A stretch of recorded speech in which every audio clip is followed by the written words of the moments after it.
Hello, Damian Papworth here, coming to you from Australia's Gold Coast. I'm here today with a good friend of mine, Craig Billett, and we're coming towards hopefully the last quarter of the coronavirus challenges that the world's had, and specifically in Australia. And Craig, your business, Gcd, in exhibitions and conferences, building exhibition stands, obviously one of the very first industries to be hit by the COVID crisis. Yes.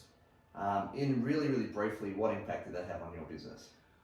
Look, it was scary times. It was overnight. We had lost, even though I still had a bit of work to get done, some jobs to finish, but we had nothing coming up, or that was going to come up, and we didn't know, and we still don't know when it's going to open. So I've, had all my staff, which we had about 25, I think at the time. What am I going to do with them? How am I going to pay them? What are we going to do? It was scary times. Yeah. So you went from thriving business to nothing in a fortnight, basically. Yes.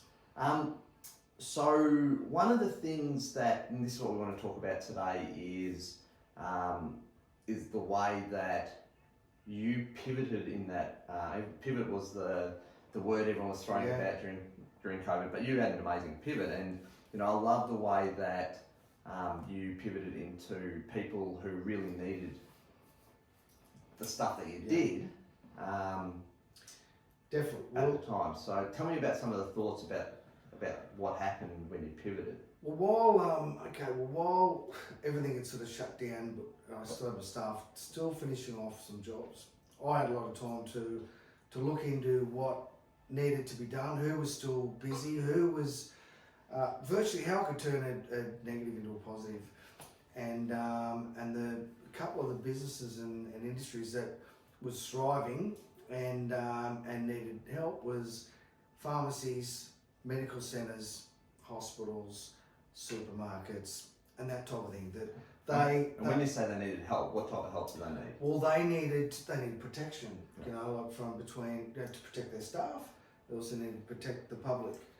From, just to make it clear from everyone, from coronavirus. Right. So you've got a chemist, or a Woolworths, and queues of people lining up, sneezes going everywhere. How do we protect these coughing? Yes, that's right. Exactly right. Cool. So what did you do? Well, look. First of all, we thought, geez, what can we do? And talking with the staff, one of the boys was from Germany. And he came up to me and said, "Hey, look, this is what they're doing in Germany." And obviously it had hit over there before it hit here. And there was a big sneeze guard on a pharmacy reception counter. Straight away, I've gone, okay, let's design our own, and this is what we're going to make, and this is what we're going to sell. So that's what we did.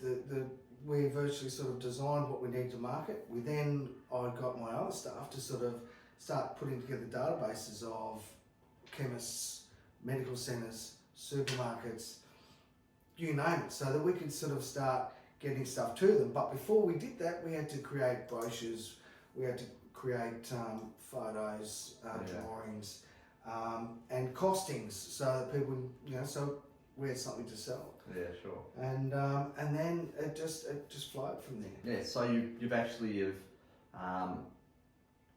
even in the environment of your business disaster, a shutdown of your industry, you've found people are still in need. There's businesses that are in need. You've got a pandemic happening, and you've found the broadband to actually find a solution for people in need. And I know a lot of the chemists on the Gold Coast have your sneeze guards in them now. How did that develop though? What was the next? Obviously there's thriving businesses, and from my mind too, there's a bunch of businesses that short-term shut down that needed a solution to get back to going. Yeah. To be safe in hospitality and so forth. So definitely. Well, it was then about developing other products that are going to help other businesses, other places of work. So what was the next one? What happened next? What was the next? Okay. Well, what also was needed was graphics and signage. Floor graphics to sort of show that how far you need to be apart from each other. So they're everywhere now, the little extra stand. Yeah, little footprints, stand here. Messages on, please wash your hands. All sort of directional signage to keep people that 1.5 distancing apart. So we put together a signage package for shops that, so then we found that most of the chemists, pharmacies that we were supplying the sneeze guards to for the counters needed the signage and graphics. So all of a sudden that order became double as much because, we were doing twice as much. Yeah. It was then, and then it just flowed on from there. Yeah. What other businesses needed what? And we're still developing now, still coming up with things. So what was the next one? Obviously, this video's on your website, Business from a Distance. Yeah. So tell us about some of the other things and the logic behind them. Okay, well the other thing, one of the main ones and the biggest one for us has been a freestanding hand sanitising unit. And that is something that is mobile, that the businesses can put at the front of their shop. It's got a little sign on, have the company's logo on it, a message on how to wash their hands with hand sanitizer, which you have to do. And so that before people come into your business or into your shop or into your restaurant, they're going to have clean hands before they come in. So we developed a good design. We've flooded the market. We hit everything from pubs to clubs, restaurants, cinemas, gyms, you name it. And all of a sudden we had one really big bite, which was Hoyt Cinemas, and we've just supplied a freestanding hand sanitising unit to each cinema in Australia and New Zealand. And that was a big pump for the boys that sort of had something to do, could get their teeth stuck into anything. And now we're looking at supplying them for gyms, F45, other businesses around the Gold Coast. But we are looking for the big franchise that we can make multiples of and send them off. So that was a really good site. So we've got our sneeze guards, hand sanitisers, signage, and that was the core. And that's been happening since day dot. Yeah. Then as things started sort of calming down, and other businesses were looking at opening. Going, what's going to come along? What needs to open? And how do we keep people safe? How do we keep people safe? Because things are still opening. We're not all the way through the openings. No. Every step of the way, the governments are checking, is there a spike? Is there a spike? Yeah. So how do we keep people safe as we try to get back to business as usual and life as usual? And each industry is coming up with their own regulations and stuff as well. And so it's about keeping up with those. So we thought the next biggest thing was going to be the pubs and clubs and keeping that social distancing. So again, the hand sanitisers go out the front. Signage you can use. We've got barricades to keep people in certain areas. We've got sneeze guards that we can design, custom guards that we can build into their bars so that the people serving are not going to get breathed on by the public and vice versa. And then we thought, well, hey, all the poker machines, what are we going to do there?